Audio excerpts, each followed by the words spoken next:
Alrighty. Should I just take my shirt off? Yeah, we just whip that bad boy off. That's the content I need. Za was in here talking about freeing the nipple, and so we're gonna start with when in doubt, nips out. Checking angles. See, I do these Noah's Ark style now, where I usually shoot 2 guests at once. Per visit. What are me and Za gonna have to do later? I dismissed her. She better not show back up. That'll mess up my whole mojo. Here we go. Should I do glasses or not? No, glasses are fine. Very studious. I don't know. No, yeah, you're in a glasses era right now, which is great, and I love that for you. SM7B. This isn't it. Yeah, these are SM7Bs. I thought I knew what I was looking at. Yeah, For some reason I read it. This is the same one I've used on like everything, and then that's Lucius's there. Oh, whoa, whoa. Oh, see, here's the thing too. I really am not out of things to discuss because Za was so prepared. You know what I mean? Well, we aren't started yet, are we? No. Okay, I don't think so. But yeah, I mean, I've got hot takes if you.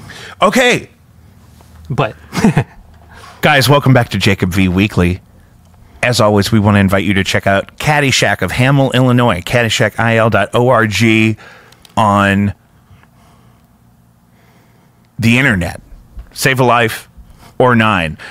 You know what I was actually thinking about starting with you, just for fun, just to go in cold, and you just mentioned it? Solving mysteries at Denny's? Better. Let's just throw out some fresh hot takes. Can we open with... We can even improvise some hot takes. So I don't need you to... We're not starting a debate team. I don't need you to die on this hill. It could just be something that you know people believe, even if it's not your hard-earned belief. However... Man, this is one of those things where I need a little bit of... Okay, so you need an example?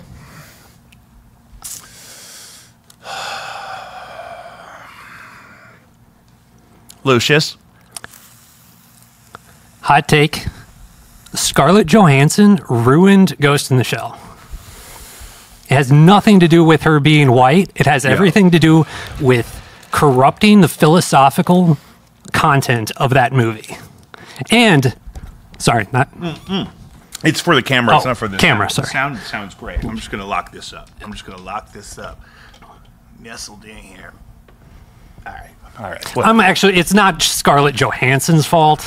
I think it is the Chinese production company that took on a Japanese story they didn't really care about whatsoever. And everything that made the original anime great, let's just gut it. Sorry, that was just the first thing that came to mind. What do you know about Death Stranding? Very little. Me too. I didn't play it because it's kind of just a movie, which apparently is what that guy wants to do now. Is it the same guy that did Metal Gear Solid?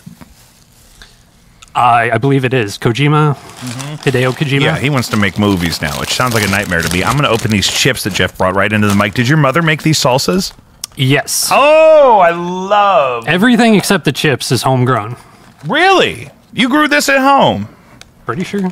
Pretty sure? Unless she snuck something in. Wouldn't that be fun if you saw her out back with a Straubs bag?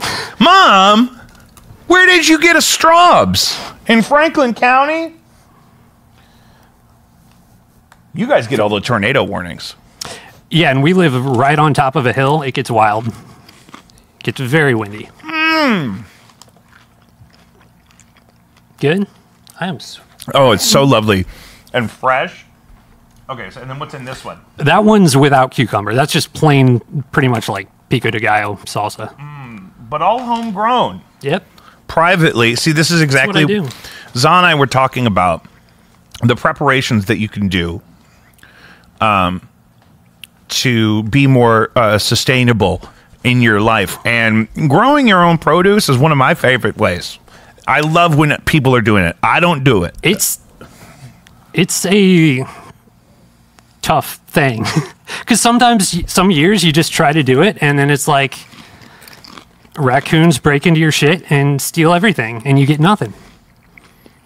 Or if you try to do it in town, sometimes people steal your shit and you get nothing. Because that happened in Kirkwood. What were you growing? Tomatoes.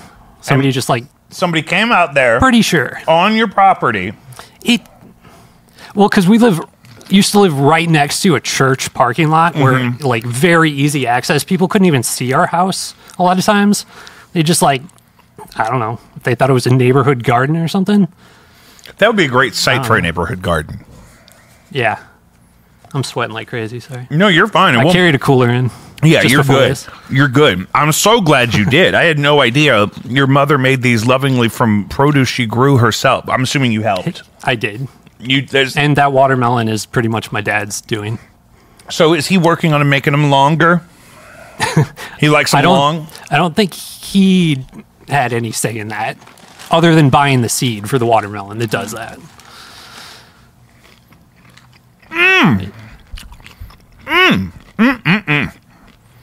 So hot takes. Okay. I was making ice cream for a while.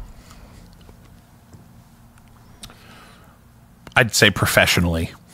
And I learned a lot about the overall mechanism of producing, storing, distributing, selling ice cream in a way that I enjoy. I love figuring out systems and things like that. And today I'm at the Quick Trip on the way here. And on the exit that I like to use, which is separate from the entrance I like to use. You ever meet an old person that insists on using a different exit than the entrance? I had a grandmother of a child at a summer camp a couple years ago that was very interesting to me. I always let her, of course. I was like, please, right this way, madam. But I don't know why she insisted. And so I try that sometimes. And why did I say that? I'm not sure where you're going with that. Motherfucker, you started Jeff. out with hot takes, and then you went to ice cream. Oh, yes. I'm walking out of the Quick Trip today, and I'm walking past the ice cream freezer, which is by the exit I like to use at the Quick Trip today. And in there, as I've seen, you can get it at the hardware store sometimes, little yellow cartons of Ted Drew's frozen custard. Here's my problem with that. Even if they freeze it right away and store it in optimal conditions the entire lifespan of the product, which you know often doesn't happen, even if it's only a couple months old, it's not really frozen custard. Frozen custard, when you have it in a store, is supposed to have been whipped up in the last 4 hours. Is that like part of the... You know, like how... That's part of what makes it what it is. Yeah, like the tradition has to be. Yeah, the tradition of frozen custard is that it's similar to soft serve in that it's not something that's hard frozen and stored and then opened and then temped and then scooped. You know what I mean? It's similar to that in that, like, you know, that's why you see the guy at Ted Drew's, the big guy in the back, whose job it is to catch all the custard cascading out of the machine. It usually has 2 things on it. Because that's just the fresh, I don't want to say raw custard, but that's the fresh, raw custard, straight custard that then everything else gets added into, right?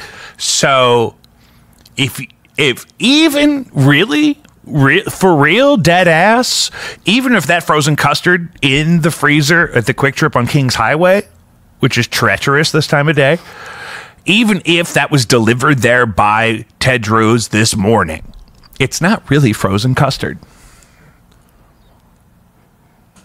Is it any good though? Oh, it's fine. And I can't say I've only had Ted Drew's from Ted Drew's. Yeah, exactly. Maybe we should do that tonight. Yes, but that's the thing is the custard that you have served to you at a frozen custard establishment is typically less than 4 hours old. I see. And it's like the thing with Guinness that people always talk about, like if you do the traditional It's different. method of whatever, or I don't like the product anyway in that case. So you notice there's still no Guinness NA. North American Guinness? Is that what you mean? No, not non-alcoholic. applicable? No, non-alcoholic. I first thought North American, then Jeff, not applicable. Did you know that I'm California sober since COVID for the troops? Yeah. Okay. Well, I didn't know it was for the troops or what California sober means. That means I don't drink alcohol. Okay. But I do enjoy the herbs and fruits of Mother Nature. I see. Such as this beautiful salsa your mother made me. What an angel from heaven. It's 40% alcohol. Oh. The salsa? That's why it's so good. I knocked you off your wagon. Cucumber is so good for hydration, too. You know what I mean? When I'm sucking down Diet Cokes. Oh, okay. All right. Scarlett Johansson, Ted Drew's. Can we just talk about how I haven't been through all of your podcasts. No. But I feel like I'm a very weird guest. Yeah. Like, all of your guests are pretty weird. Like, some colorful characters. I know some. Yeah. You know what, Jeff? That is such a polite way to put it. I know people with PhDs that are not as eloquent as you. My eloquence comes and goes. I have my times. And then sometimes I just shut down and my brain doesn't work. But right now, it's working because we're eating cucumbers. But, I feel like a lot of your guests are very sociable people, and you brought me from 4 years of having ghosted most of my friends, and it's probably the first time they're hearing my voice in quite a while. Well, I pray to God that those people listen to this. If any of those people tune in just to confirm that is indeed you and that you are indeed among us on this plane, then that would be a real boost for me. Well, have you thought about it that way? Have you thought about you? I just told you to be here. You really didn't protest. Well, okay, that's the weird thing is I was more nervous, hey, come out, hang out in a room with 6 other people just for fun or something. But then it's no, we're going to record our conversation. And that's a weird thing that having our conversation recorded due to my previous social troubles makes things easier. Yeah. No. Because it's a goal.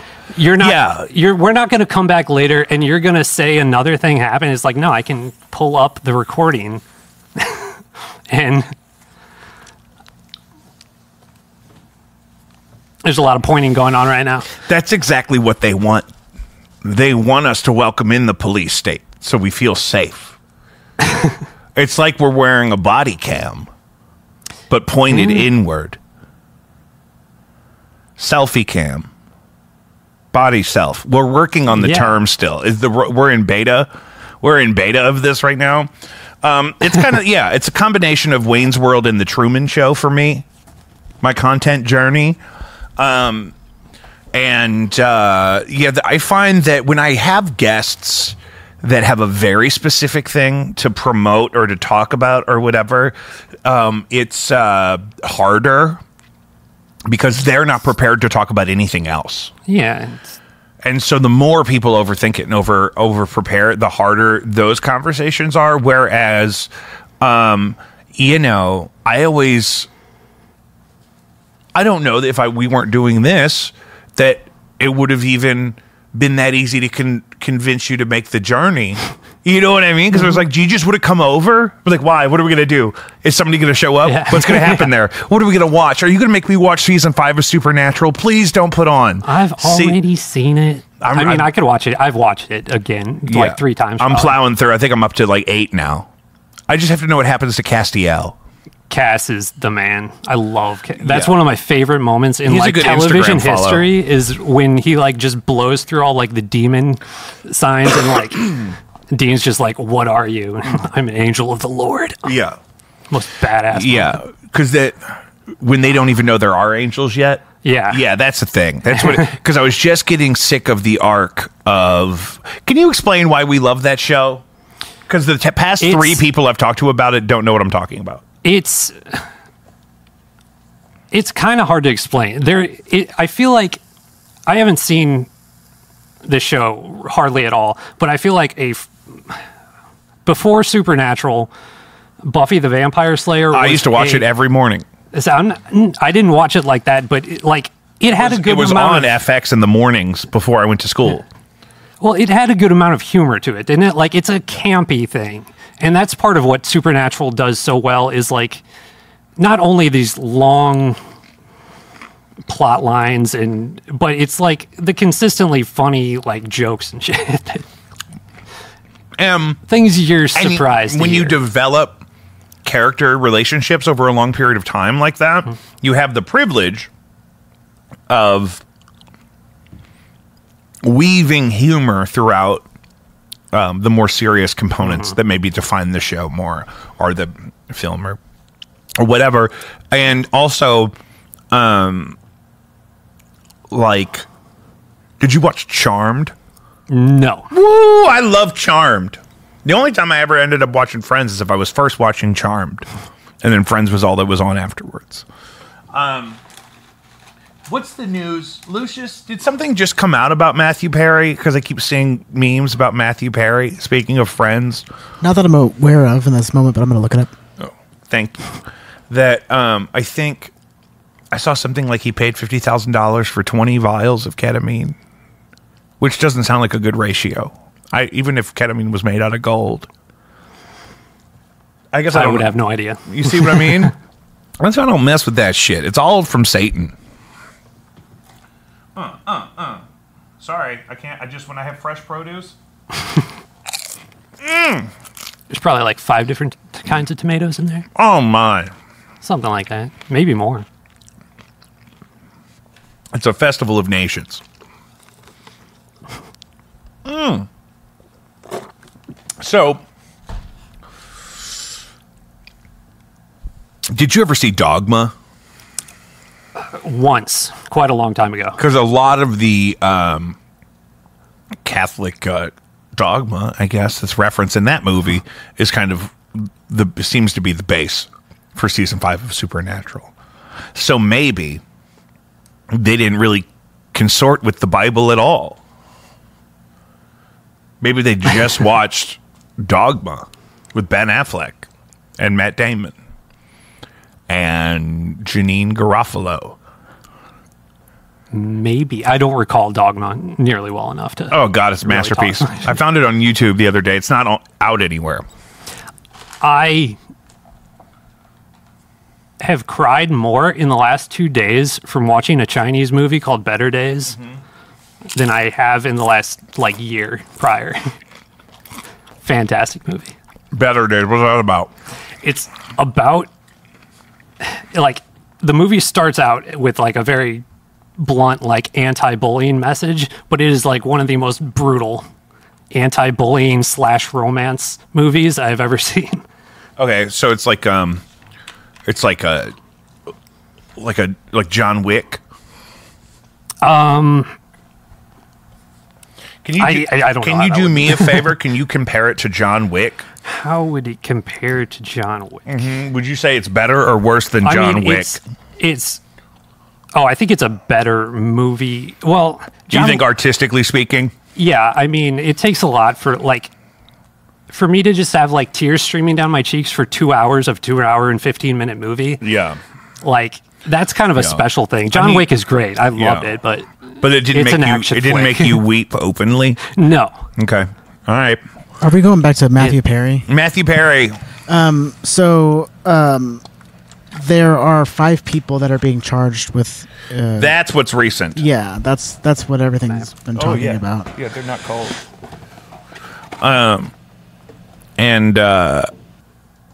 That's what's recent. That stuff takes a long time. And then that's why details of the circumstances are coming out. So it sounds like it's the people he would have bought the ketamine from. Yeah, it's all text messages are coming out. Somebody said, I wonder how much this moron will pay. When speaking about Matthew Perry. Who's now deceased? Who is now deceased because of ketamine. Now, and a subsequent drowning. But really it was the drowning. He was so fucked up on ketamine that he drowned. Well, it's would he have lived if he was not in the hot tub? So on this article from CNN, it says he died from acute effects of ketamine. These are in quotes. Acute effects of ketamine and subsequent drowning, which is not in quotes, which is interesting. Right, and that's always fishy to me. Yeah, according to an autopsy report. So, and they're following up. You said they charged like 5 people? Yeah. Okay, I've never seen this word before. Cadre. Cadre. It's a collective group. Okay, a cadre of people linked to Matthew Perry, including doctors and North Hollywood's alleged, quote, ketamine queen, took advantage of his vulnerability as a recovering addict. I could say duo, trio, what is it, quartet, quintet. I could just refer to any group, though, of more than 3 people as a cadre. And that usually means they are going through an experience together. They're not necessarily traveling physically all together. So a cadre of people could be people you're going through your program with at school. Like a cohort? Yeah, in this case, it's people that you're traveling through the criminal justice system with for the same reason at the same time. Yes. Cadre. I did not know that word. And so what about the cadre of ketamine dealing Neanderthals? Yeah, so I mean, it's just, I haven't read through all of it, but it's basically they're in court sort of detangling this whole mess of like who did what. Like the doctor, there's like doctors involved. There's the ketamine queen. The ketamine queen who sold vials of ketamine to Perry's assistant. That is a great name. Yeah. And taught the assistant how to administer the drugs. So that's interesting. The ketamine queen. The ketamine queen. I don't even know if that... What? You don't even know what? To see who the name of the ketamine queen is, because they didn't necessarily say That's her birth name. Who is this ketamine queen? I am the third generation to become. I am the third generation of ketamine dealers in the greater... Yeah, there's 2 doctors who work to supply Perry with ketamine. It would be funny if one of the doctors was the ketamine queen. Yeah, that would be funny. And then one of those doctors taught Matthew Perry's assistant how to do it. Which is not legal. And I think that's maybe she administered the thing, because there's another quote about like, I want a big one this time from Matthew Perry. Hit me with the big stuff. Oh, here it is. Jasveen Sangha. I'm sure that's how you say that. I'm sure it is. That sounded perfect. Whom authorities call the ketamine queen. Oh. So, love a notorious lady. Damn, that reminds me of that sheriff that does that press conference. Oh, sorry. It's of North Hollywood. We have to be specific. The ketamine queen of just North Hollywood. West North Hollywood, there's a different queen. It's like Oz. I'm Glenda the Good Witch. Yeah. There's a Wicked Witch of the East and a Wicked Witch of the West. We're divided. So the ketamine queen ran what amounted to, quote, a drug-selling emporium in her home. A drug emporium? Drug emporium. I remember Drug Emporium. Was that a This is really or was interesting. that a Kirkwood thing? This is really interesting. Well, it's about the vulnerability of, because he had drug problems forever, and it was like just last fall where he fell victim again to addiction. And so it's like all of these like quote unquote caretakers around Perry, I guess they're trying to get justice on their poor actions that led to his death. That's kind of what it feels like. Well, good. Yeah. Did we figure out if ketamine is lethal on its own? I'm sure. If you take enough, I would think. Yeah, if I shove enough dry cannabis in my esophagus, I'll suffocate. But like, ketamine's a horse tranquilizer. It's got to be lethal on its own, right? I would think. I've never done it. I've never even. That's one of those things I've never even been offered. Fatal ketamine overdose is uncommon. No, I have been offered so few drugs all of the drugs that the DARE program prepared me for, so few of them have been offered to me for free, so infrequently, it's not even worth mentioning, actually. So fatal ketamine overdose is uncommon, but it can occur. It's taking excessive doses of ketamine or mixing it with other drugs that have toxic events that include fatal respiratory depression. Yeah, like if he took like a Xanax and then did a big old dose of ketamine, like something like that. Yeah, that would be bad. He probably wasn't. You'd have to take Xanax. 10 times the standard dose. But that's what they said happened to Michael Jackson. Not with ketamine. Yeah, but he took 10 times that. He took like a fucking shit ton of whatever. Well, but then they went after the doctor. Well, the doctor was responsible. Didn't he get off? Yeah. I don't know. Was he found guilty? We're gonna need backup fact checkers if we keep going on this road. I mean, I'm asking too many questions. Jeffrey? you know, the thing is with drugs, it's like once you're already on them, it's like, can you remember how much you took? And then it's like, I feel like it's not that hard to take 10 times. I don't know. Well, here's the situation with Michael Jackson. Just to You can dial get- the time back for a little bit, it was propofol. Yeah. Was a like a Sleep aid thing. like wasn't a that's what he was using it for, but it was also like a drug he used for like extreme pain management, like in the context of say surgery in a hospital setting. And then he woke up and it was on the bed next to him and he drank it, which is not usually how you do it. Yeah. It's usually diluted and injected. So in doing so, would have ingested far more than necessary or safe of a drug that should not have been left out like that anyway. And this was Michael Jackson that you're talking Yeah. about? Yeah.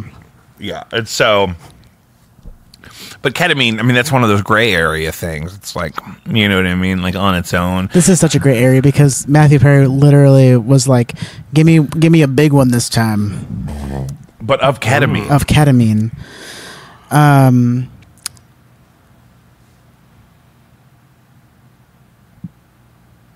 What do you think about that? I thought we were having a staring contest Oh. because, like, I was waiting for you to blink because I think I was gonna win there. Oh yeah, I If would we were have. doing I that. would have yielded.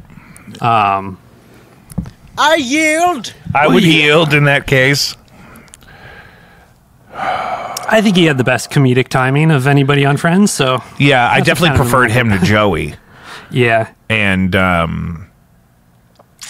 yeah, he was definitely the funniest out of that group to me. I actually thought David Schwimmer had moments. He Oh, was yeah. not consistently funny, but he had Right. a few moments that were like some of the funniest moments. Yeah, of I Friends. loved him as Robert Kardashian in the People versus O.J. Simpson. that was interesting. That was Seeing him- cold-blooded. Like he's kind of one of those actors, though. I just always see too much of Ross. Like, Yeah, it's hard. It- It's like, why is Ross with O.J. Simpson? You know what I mean? yeah, Oh, did you conjure up a hot take? no. Oh man, I had a drum roll beating in my spirit. man, I had some hot takes listening to Zob. Okay. I couldn't chime in. Yeah, I can't remember what they were now. Man, we were all over the map. I mean, we could cover anything Yeah. from, you know, gender differences to global politics to, I mean, you know, have you ever been bitten by a snake? Literally. Not a serious snake, I will say. Like, You got gummed on by a garden snake? yeah, kind of. Like, He gummed very you up real good? small, non-fanged snakes I have been bitten by. Because they say But no. rattlesnake venom will make your spirit very sick. I am frightened of rattlesnakes. yeah. Like, they will fuck Can I you say up. something? Can I say something? Yes. That's okay. That's I normal. mean, yeah, I mean, That's a normal I'm not reaction. ashamed of that. Yeah. But, like, you know, a lot of Missouri What- snakes did you won't fuck see- you up like a rattlesnake. Did you will. see RFK handling that rattlesnake in his yard?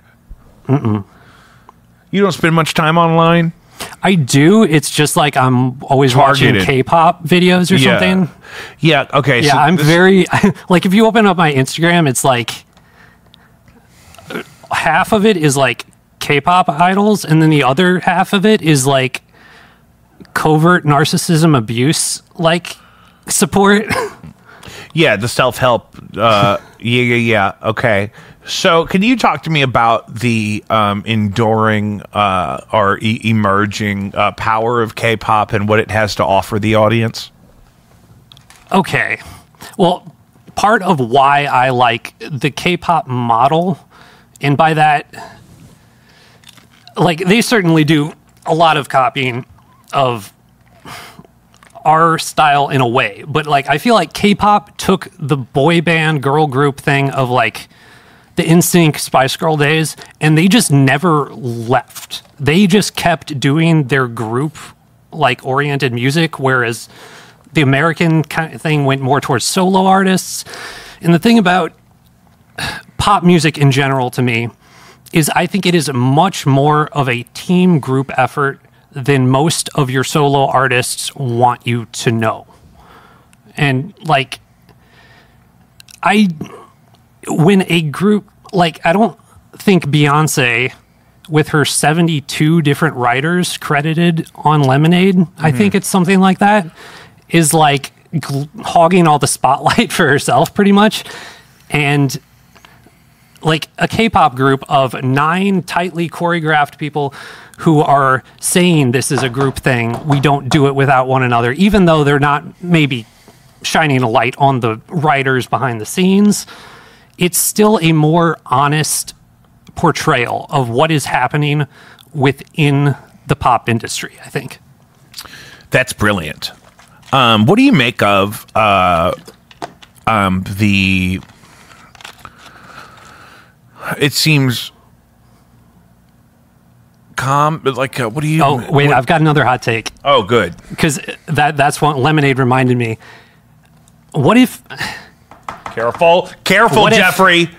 What if Jay-Z never actually cheated on Beyonce whatsoever? This is just a made-up story to sell albums. Because Jay-Z is, to me, first and foremost now, he's not really so much a musician as like a business mogul, it seems. Well, and it also seems like he's semi-retired. Yeah, and I just can picture that story of like him. It made so much money. Yeah, he's not a smooth guy, and he went from being like really impoverished to being really rich, and so he didn't have like a decade to try being normal, making like $50,000 a year.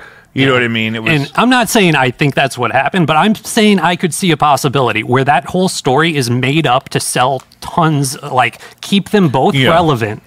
It almost makes more sense. That almost makes more sense than her airing all her dirty laundry about her marriage on a public platform. And staying with him. Like, it makes, if she left, then, like, that makes sense. Maybe. But, I don't know. Yeah, but what about the suicides in the K-pop scene? Oh, I mean, okay, that's a different hot take there. I don't have a hot take. Well, this is... My take is another reason why I appreciate K-pop is how would I put this? I appreciate a certain level of brutality. Yeah. and like I don't think anybody gets really good at something without a certain level of tenacity. Yeah, and to me, this is a thing where, like, there's always going to be this... Like, they don't balance. have plus-size models in France. If you're a model in France, you look like a model, right? Yeah. Because you're, like, committed to that in a way that we don't really understand in this country currently. You know what I mean? Well, and so it's like that, I'm sure, in a very competitive social culture like that, for example, that, you know, they're grinding this stuff at, like, the highest level. Yeah. And so that's what makes it interesting, is because it's not like American pop music, because it's baked in with more labor. Yeah, and there are these like trainees for labels that will work for years just to never debut, and like it's just like, see ya, you weren't good enough. It's like training for the Olympics. You know what I mean? You could train for the Olympics for 4 years and then not qualify. Yeah, like the suicide thing, like Like if you look at a group like now disbanded G-Friend, me and Little Uzi Vert were like the only people mourning the loss of G-Friend as a group, but they are one of the tightest, most synchronized groups, I think, as far as their dance numbers go. And then, like, how did they get to be that way? And you can find interviews where Una is crying, recollecting how when she got her wisdom teeth out, she thought she would get a day off. And it was like, no, get in there and practice. It's like, that's kind of how you get this good. And I think a lot of people think it's like, when you look at the top of any game, the people who get to the peak of performance are usually either the people who have been pushed, or much better than that is who push themselves to these limits.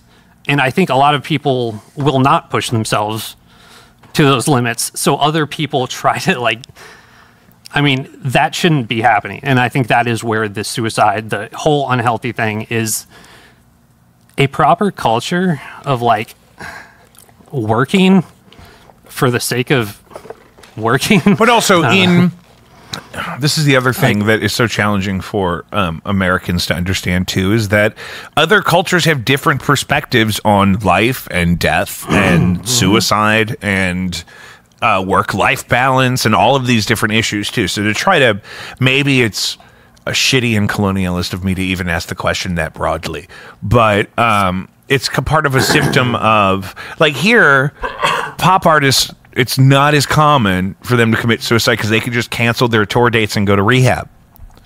Yeah, and I think it is getting better in K-pop. Like, you can see, as you have more of a Western audience, you're going to have more of that Western influence. You're going to have people in the audience saying more and more, hey, we can't work these kids to death like this. Yeah.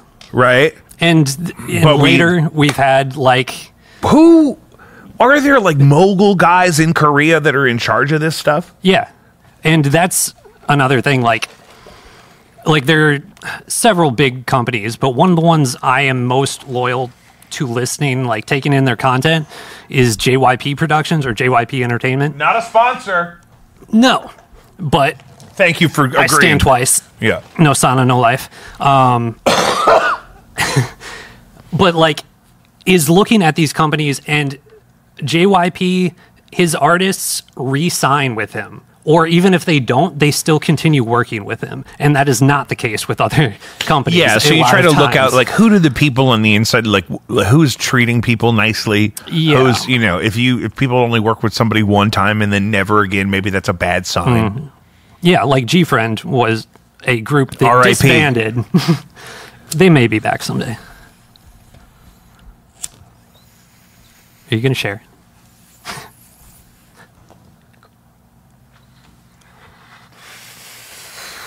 What about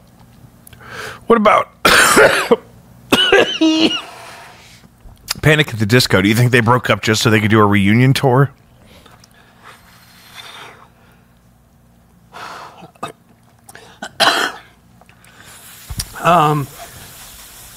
Cool.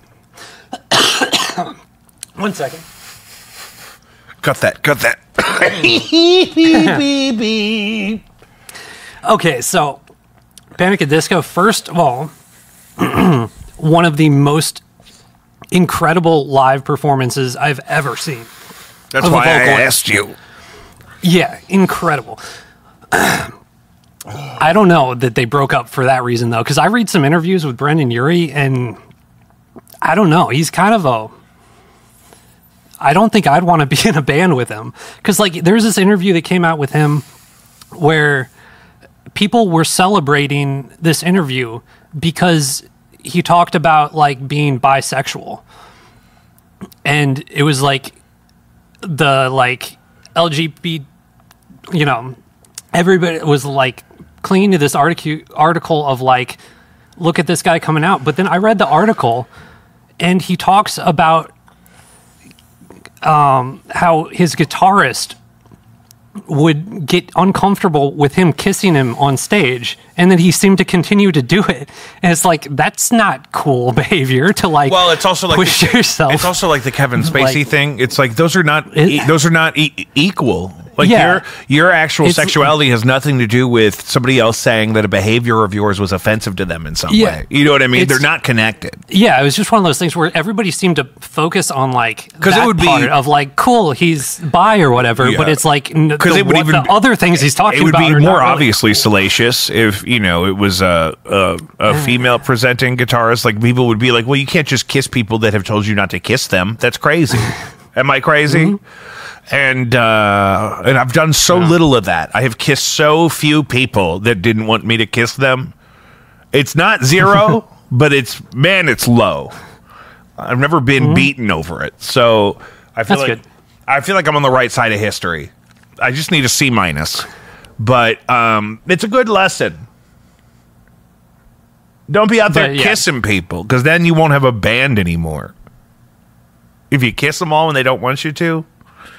Yeah, so I don't really know, and I hope I'm remembering that interview right. That's one of those things that like No, but that's always the I get- case. And you know what I mean? Because it's, representation is so important, but then we don't have a lot of perfect options Yeah, for representation that's of true. any group anywhere for any reason. Yeah, It's like we're not even trying to act like people are perfect anymore, which is fine. yeah. And then it's like you try to bring up like the people you think are the best examples, and nobody's heard of them most of the time. Seems. Yeah, I have that problem that now people are people will tell me, no, I haven't watched season 5 of Supernatural because I'm watching some shit on Apple TV Plus or some shit I've never heard of. Yeah, I won't do Apple TV. See? They take away my baseball games sometimes. They like. We should take a moment to address this. Patreon is doing a thing where they have to kick 30% back to Apple if you're subscribing to the Patreon via the Patreon app on your Apple device. So I'm going to eat that cost on behalf of my subscribers. However, if you want to avoid that problem altogether and get more of that money to me, go ahead and renew your subscription in a browser, on a website, on a computer maybe. And that way, Tim Cook and Satan doesn't get 30. What is 30% of $4? I'm really bad at instant math. $1.20. You think so? No. I'm not even going to try to do it. 4 divided by, what did I say? 3. $1.33. Okay. So if you want to make sure I get that $1.33 out of your $4 a month on the entry level tier to the Patreon, there's also a free tier, and then executive producer is coming soon. That's anything above $4, which executive producers are Doreen Priestley and Neil Wolf. Last I checked, R.I.P. To Apple, because we won't stand for this. And I'm sitting here with all my Apple devices open right now, and I'm going to figure something else out. You believe me. Did you see Tim Cook wave the checkered flag at a F1 race? Nope, I didn't see that. Are It you was into the the F1? most pathetic flag waving you will ever see. Yeah, I am now.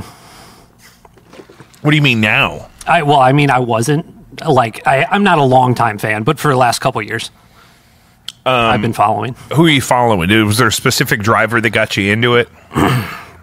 No, the Netflix series Drive to Survive got me. Is that a reality series? Yeah, sort of. It's like a behind-the-scenes thing? It's yeah. not like dramatized? Well, it is. There is some that's drama. the problem. There is some drama. It's not. It's one of those things where everything really happened, but it's like they'll take a clip, show one thing, and then play a radio message over, and it's like that's not when that happened, and they make things very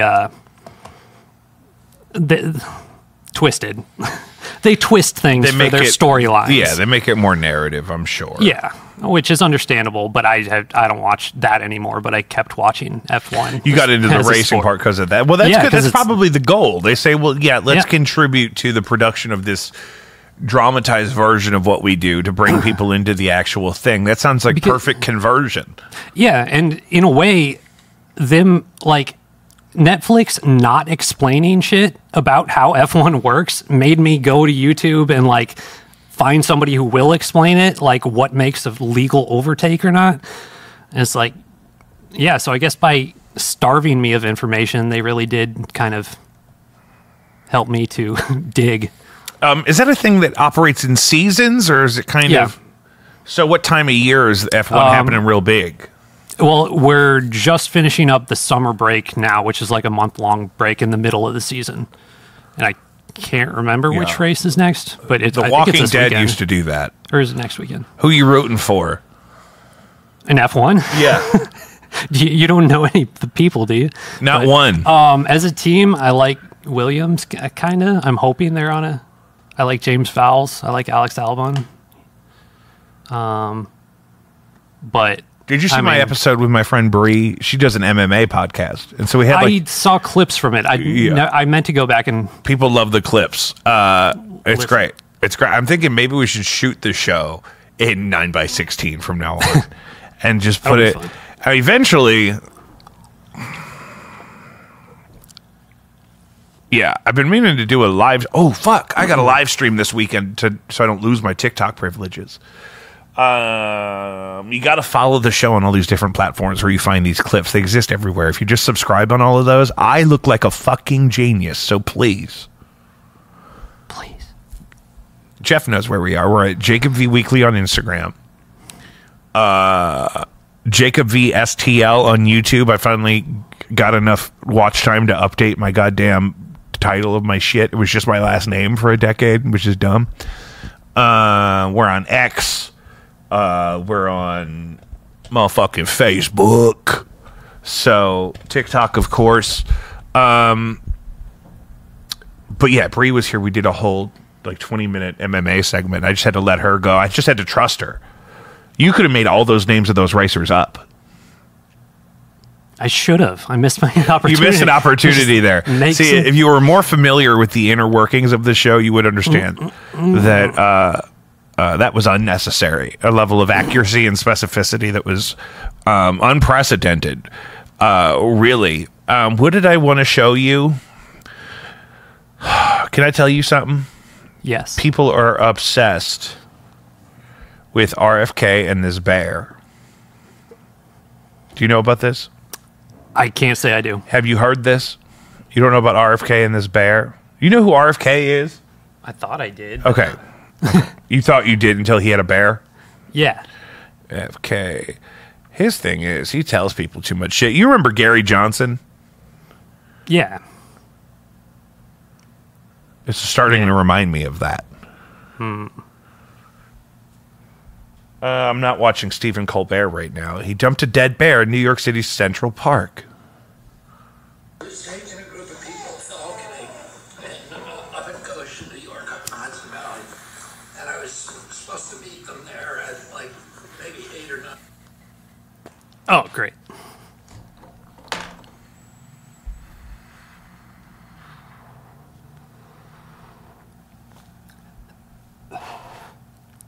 Wait, so are you still a teacher? I've just... No. I'm a librarian.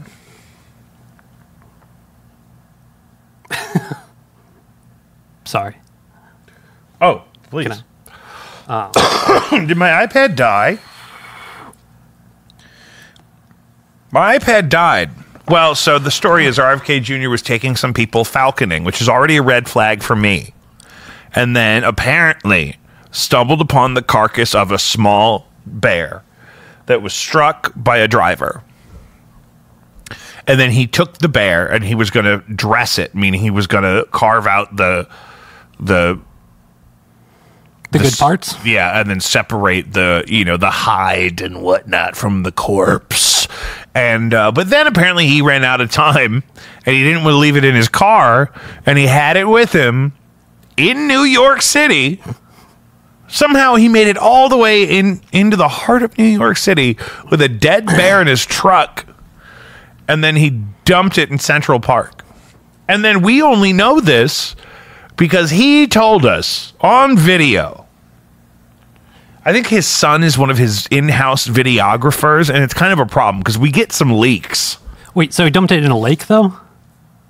Did I see something about a lake? Or well, is there a lake in Central Park, or would you call that a pond? Well, there's some fairly good size. Is it a pond or a lake, Jeff? But I'm just wondering, Jeff, how the bear decomposed, whether it was open air or let's go back in water. Let's go back to the clip that crashed my iPad. I mean, disposing of dead things is a difficult thing. And up in Goshen, New York, up in the Hudson Valley, and I was supposed to meet them there at like maybe 8 or 9. I was driving up maybe, really early, like 7, and that woman in a van in front of me hit a bear and killed it, a young bear. So I pulled over and I picked up the bear and put him in the back of my van because I was going to skin the bear, and it was very good condition, and I was going to put the meat in my refrigerator, and you can do that in New York State. You can get a bear tag for a roadkill bear. And at the end of the dinner, it went late, and I realized I couldn't go home. I had to go to the airport, and the bear was in my car, and I didn't want to leave the bear in the car because that would have been bad. But I said, let's go put the bear in Central Park, and we'll make it look like he got hit by a bike. It'll be funny for people. So everybody thought that's a great idea. So we went and did that, and we thought it would be amusing for whoever found it or something. The New Yorker somehow found out about it, and they're going to do a big article on me, and that's one of the articles. So they asked me, the fact checker said, it's going to be a bad story. Okay, yeah. So that's him trying to get ahead of it. Yeah. He thought it would be funny for who. That's how you know he's a Kennedy. He is so disconnected from the obligation of manual labor that he just thought it would be funny if he left a dead bear in the park with, I guess he was going to add a bicycle. Did you hear him say he was going to make it look like he got hit by a bike? Something. And it would be funny for whoever found it. Yeah, it sounded like an understandable story until he started talking about what a great idea everybody thought this was. Everybody and agreed with me. Everybody said it was great. It's going to be so funny. We're going to get them. I wish I knew what year that was. I feel like, am I weird for thinking that up until that part, that's understandable? Like, if a dead bear is hit and that's fine if you take the body I would not have taken the body into the city to go to dinner. No. But that was a mistake, he said. He realized he was trying to bring it home. Yeah, so that is understandable. Yeah, and maybe here's actually that is. I agree with you. The worst part of it for me is not even that he dumped it in the park. It's that he thought it would be funny. Yeah, that it's funny. I understand if you said, "Oh my God, somebody else's I have to go get on a plane. I can't leave this bear in the back of my van in New York when I'm on an airplane. I had to dump the body in Central Park. I feel awful or whatever." Like, that's one thing. But to think, to follow that, somebody should have stopped him and say, you don't have to add the part where you say, we thought it would be funny for the poor park worker that has to find this bear carcass that's now a day old and has traveled into the city from upstate New York in the Hudson Valley where he was falconing. Yeah, and I would think the Hudson River is not going to get more nasty with a bear carcass. I would have tossed it in the river. The fish in there would love bear this time of year. Yeah, it would probably purify the water somehow. Yeah, it would soak up some of the ribosomes. But is that the word I meant to use? I am not sure. But that's a very different thing about not living in the suburbs or the city. I just can't imagine. Sometimes you got to figure out where to dump this body. Jeff, that would be like if you came here today with an animal in your trunk. Yeah. And then you realized you had to leave. Where would we take a bear? If you had a bear in your trunk right now, the whole thing is poorly thought out. And you got to go jump on a plane. Lucius, can we leave a bear in here? Hell no. You know who's Tower Grove Park's right down the road, though. You know who? They need to send RK deal with that goddamn Benjamin that kept getting out at the zoo. They had to send him somewhere else. He kept escaping from the zoo here. Ben, the sun bear. We covered this many moons ago. Was that an intentional connection of sun bear and moon? You brought the duality of life into that sentence. Absolutely. It was beautiful. Thank you for noticing. Usually it's pearls before swine around here. I mean, Christ, sometimes I get some, like, you know who hasn't been on the show in forever because he just won't make time for me is my baby brother. Really? I love, he's maybe my favorite guest. People love him on the show. People love him. Well, it's like, I can just turn you guys on. It's like, I don't know, it brings me back to just hearing you two bitch like in some random living room. We've been doing that his entire life. You know what I mean? Yeah. So, hi, Clay. He better be caught up on this show. That's the thing you realize, too. Sometimes it's the other way around. Sometimes shows don't stay caught up with their interactions with their audience. But I'm so goddamn thirsty for attention. We don't have that problem. You know. Jeff, walk me through how you like to make a peanut butter and jelly sandwich. Oh man, my mind was still so on like disposing of dead things. That's called a hard break. So let me reset that for you, Jeff. I had so much experience. Jeff! Tell me, walk me through how you like to make a peanut butter and jelly sandwich, Jeff. Well, using my mother's grape jam jelly. No, it is jelly. Which I've had. I mean, you have? Yeah, you brought it to something. Huh. Oh, our bachelorette weekend in is that Table it? Rock. You brought jams, jellies. preserves. Yeah, I mean, I'm pretty basic, though. I spread it on one piece of bread and then the peanut butter on the other. I have no hot take on peanut butter and jelly. So I go like the most first piece of bread, thin layer of peanut butter. Second piece of bread, thin layer of peanut butter. First piece, all the jelly I'm expecting to need in an arrangement that feels conducive to not completely falling apart or clumping all in the middle. So you go peanut butter on either side of the jam. Because I developed this in school when I would get to lunch and I would notice people's jelly would be seeping through the bread by the time they got to lunch, even if it was maintained at an adequate temperature. My mom did that for us because of that, yeah. Exactly. Yeah. Whereas you create a safe boundary of peanut butter, much like how you put a fresh burger patty, you're supposed to put like mayo or some other kind of fat on either side of the bun to keep the fat from soaking right into the bread like that. You know, I recently elevated a PB&J with just a light toasting. Yeah, my thing is I don't like the peanut butter to start to melt. So the real move, toast, let it cool. And then the process. Yeah. Because then you get all of the texture and flavor of the toast, the Maillard reaction that happens, and then, but then your peanut butter doesn't get runny. Did you know I had an answer for that? And then, you know what? I don't keep them at home because my wife's allergic, but if I could just thinly slice a little bit of banana. Really? She's allergic to banana? Oh, yeah. It makes mildly. Yeah, she's got a latex intolerance.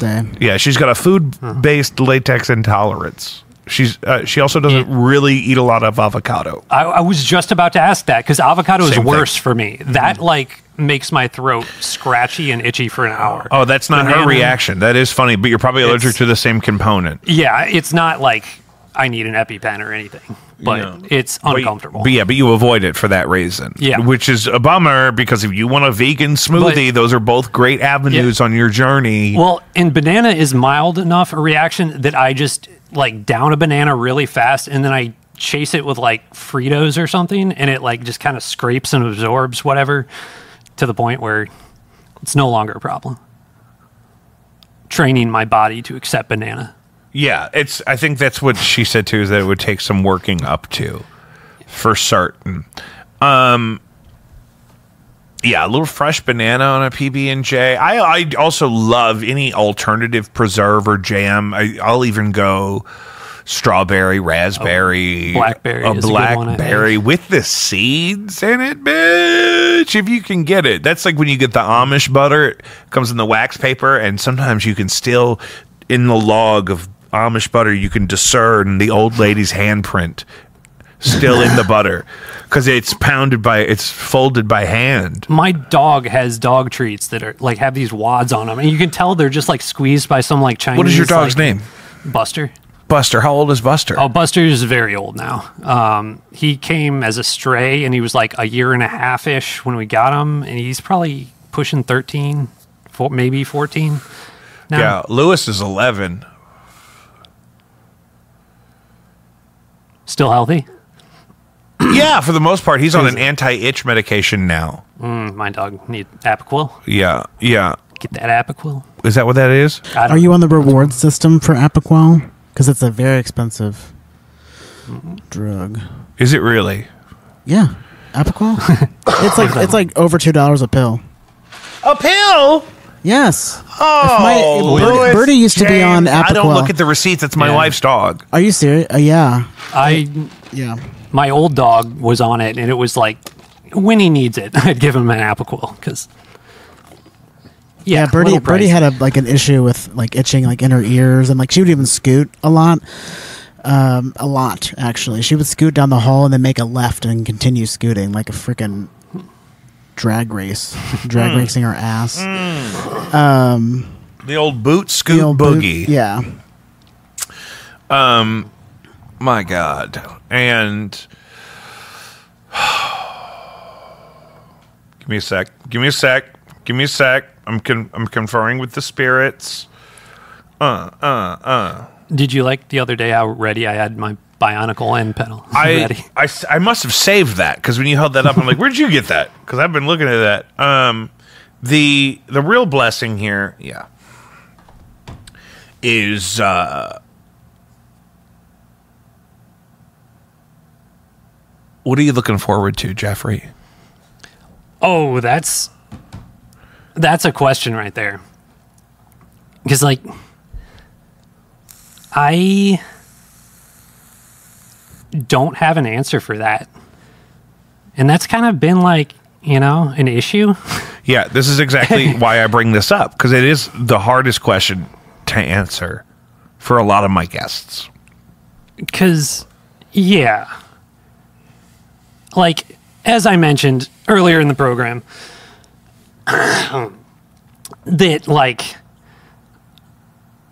what exactly my life is weird in like, I mean, everybody's life is weird, but I would say I've taken some very different decisions than most, and so like part of the last like 4 years, going on 4 years now, is like partly a purposeful isolation, and then partly not purposeful and like bad mental health stuff. Sure. But like, and that's just kind of one of those things I've been working on for a long time, and I still don't have an answer. It's like, what am I looking forward to? Yeah. Because that's something that I always used to have, like, an event or like this summer or something, and it's like, I don't know. I haven't had that for a long time, and it's like a little worrying that it's just like I don't look forward to things anymore. But I just kind of accept. But you do find some peace in some meaningful work you get to do every day. Yeah, and it's like I don't look forward. Like, I look forward to the thing that I don't know is going to happen. Is like going for walks in the woods. It's like you never know quite what you're going to stumble into. That's how you find most of your dogs, I think. Yeah. They actually come up to the house pretty... they find the house, and they see the smoke on the horizon from the fireplace? It's, like, there's Buster. Oh, that's a lucky boy. Oh. I don't know how far that can zoom in. My dogs are pudgy right now. I went with the larger kibble, though. The larger pellets. it's help. I think that helps. I don't know. I attribute that to nothing. Like, see this guy? Oh my God, Bambi! This is in my yard. Are you hanging out with that thing? Well, it left. I think. I hope. I like Moved to think on. it left. Yeah, moved on. But for about a month or so, I've been like this little baby deer that seems to have been orphaned. It's like mother just never came back for it, and it started like wandering out around us and stuff. I never got close enough to like touch it or anything, but it's like I wasn't looking forward to that You'd probably deer be fine I if you didn't did. know. I watched my father pick up a goose by hand in Yeah. Kirkwood Park. No, I tried to get close. It was just never trusting enough. But it's like I wasn't looking forward to that interaction that I had with this little cute little fawn that, you know, ate my weeds and stuff. But it's like that happened. That was cool. I like that. That's I just don't plan for things to like be good.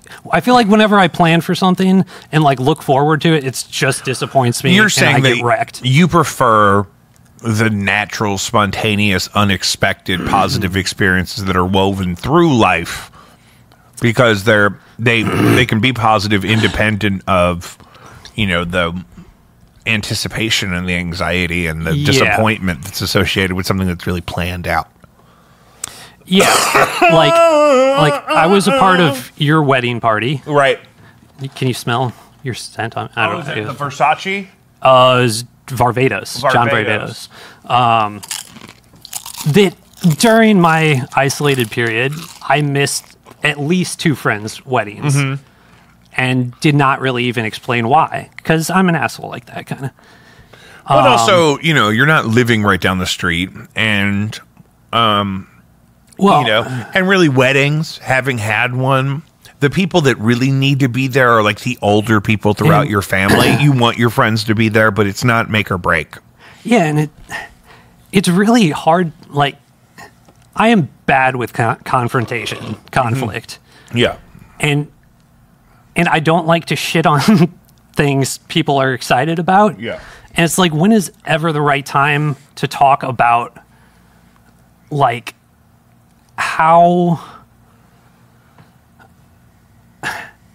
like, from the first I've been to, I think, 5 weddings, and 3 of them I was in really, really bad mental shape due to relationships, and like a wedding scenario is so bad for if that. you're struggling with that stuff, it's not an ideal environment for it. Just feels like more exclusive. Yeah, and especially if like a wedding may contain the person that I will not be in a room with ever again if I can help it. Right. Yeah, it's like and that's the thing. In the case that it's challenging for somebody to be at something like that, the couple always understands. In that case, you know what I think you should try is not quantifying things so much. What do you mean? Example? I feel like you're and in some cases it's really great to be specific and precise. In other cases, though, you could be putting pressure on yourself to measure things with numbers. Ooh, you think that's interesting? I think I've been noticing you've been doing it for the past hour. Yeah. Is that you'll explain something in the frame of I cried more over this movie than I did collectively for a whole year. And I totally think that reinforces the explanation of how profound your emotional response was to that movie.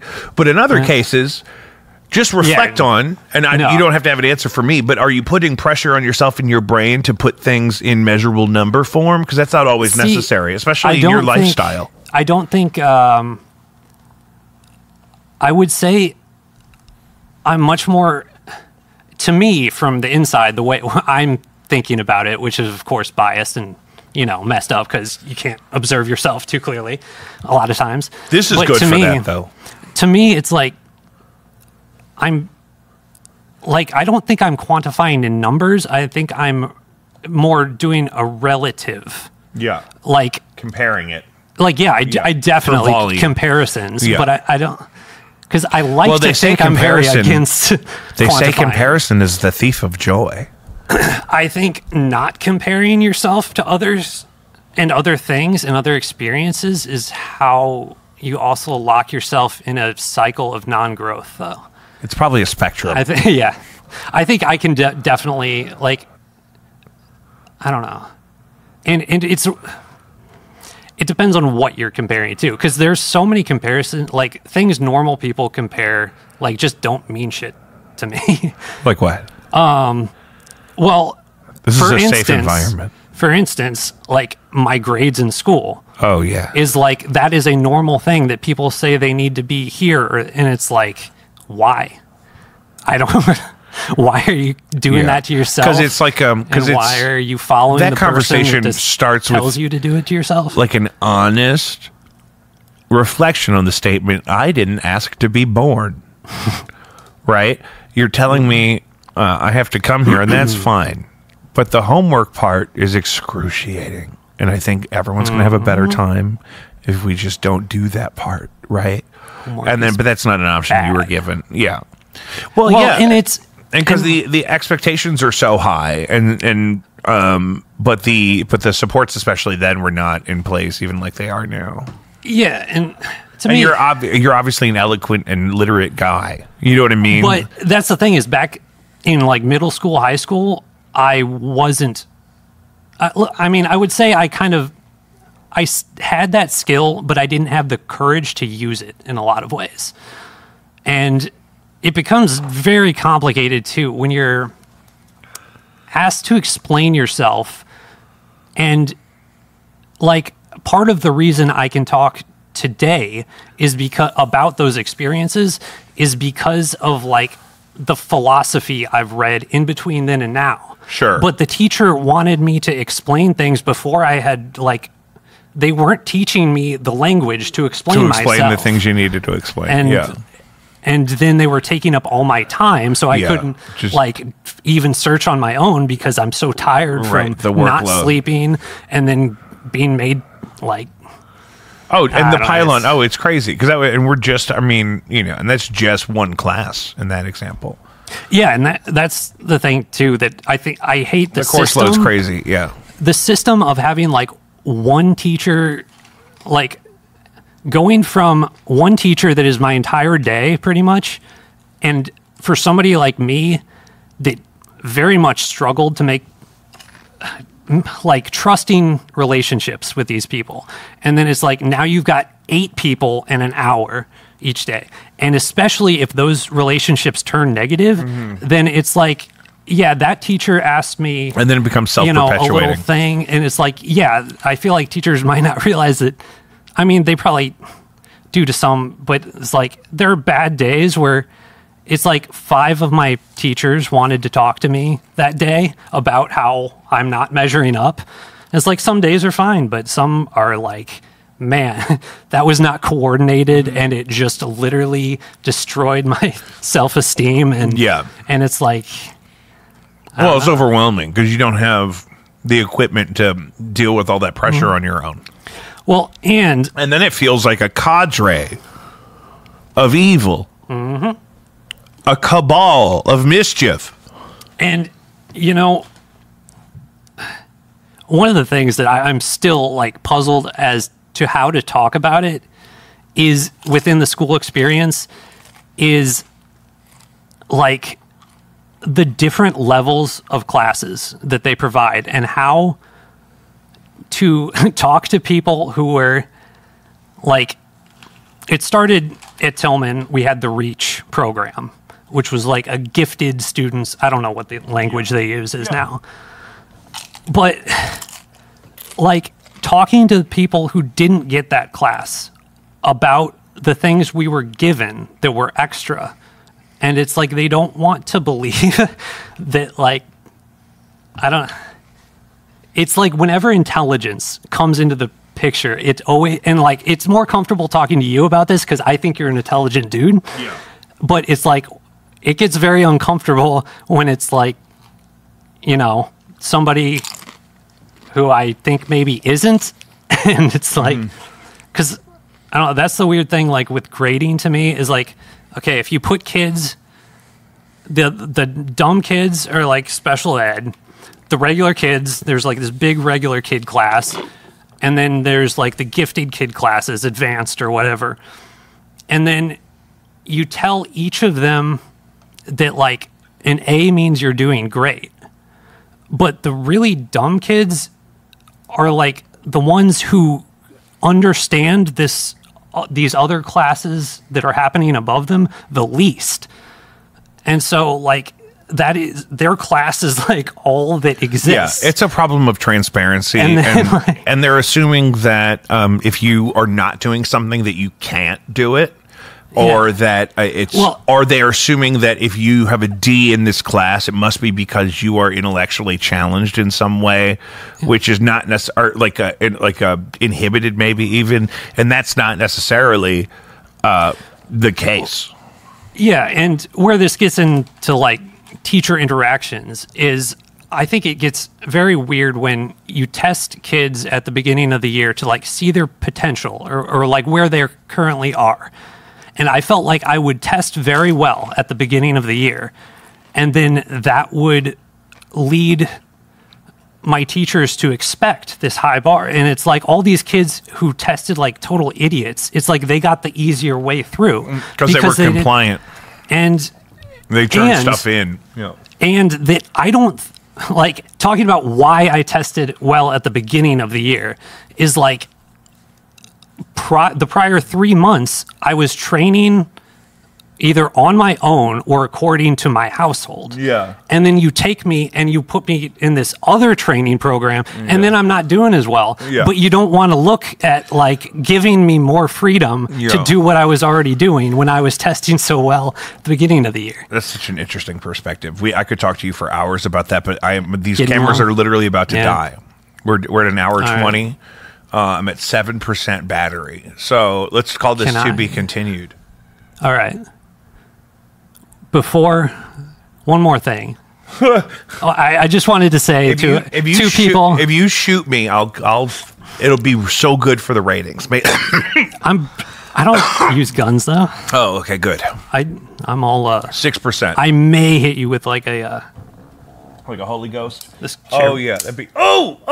This Cam gave me this. It's for the Metro This Link. is for Cameron Lund. That's for Cam Lund. When you're on the Metro Link, he can sharpen that for you. I can sharpen it for me. Oh, okay. Well, if you're into sharpening your own knives, 5%. I just wanted to say to anybody who hasn't heard from me that I do love you and I'm sorry for complications. That's what we're doing. And That's what we're doing this era, is that we're resurrecting love, and it's a circle or whatever Zob was saying. yeah, but see, that's the thing is like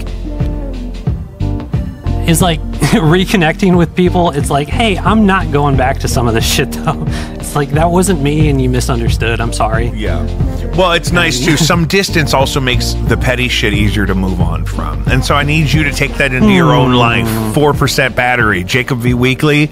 My guest has been Jeff Holt, a dear friend of mine, a Someday, groomsman. maybe I will have music someday. We should work on some here, because I've been doing some stuff here and it's a lot of fun. Doorstop-Studio.Square.Site. Caddyshack. Come on over. JacobV.com. All the links are there. I love you. Good night. Ooh, I gotta piss my dick off.